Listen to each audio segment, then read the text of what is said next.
रफी बुलंद ऊंचा कुरान पाक की सूरह अल मोमिन की आयत नंबर 15 में आया है।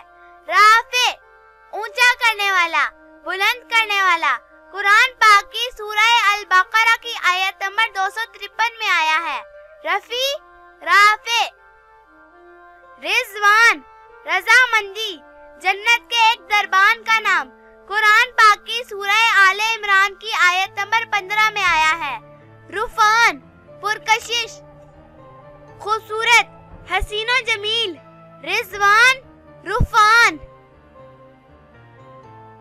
रुहाइल मुसाफिर सफर करने वाला कूच करने वाला कुरान पाक की सूरह यूसुफ की आयत नंबर 70 में आया है।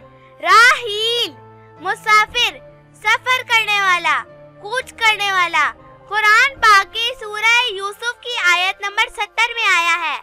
रुहाइल राहील। रैहान एक खुशबूदार पौधा कुरान पाक की सूरह अर रहमान की आयत नंबर 12 में आया है।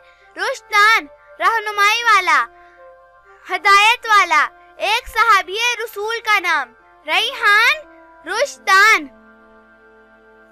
रैयान जन्नत के एक दरवाजे का नाम रुमान जन्नत का एक मेवा रैयान रुमान। रईस सरदार अमीर कुरान पाक की सूरह अल बकरा की आयत नंबर 196 में आया है। रफीक साथी दोस्त कुरान पाक की सूरह अन-निसा की आयत नंबर 69 में आया है। रईस रफीक। रुश्दान रहनुमाई करने वाला हिदायत वाला एक सहाबी रसूल रज़ी अल्लाह ताला अन्हो का नाम। रौशान रोशन चमकता हुआ हसीनो जमील रुश्दान रौशान। रमीज मुस्तैद चाको चौबंद नेकी के कामों में जल्दी करने वाला। रशीक खूबसूरत हसीनो जमील खूबरू वजीह। रमीज रशीक।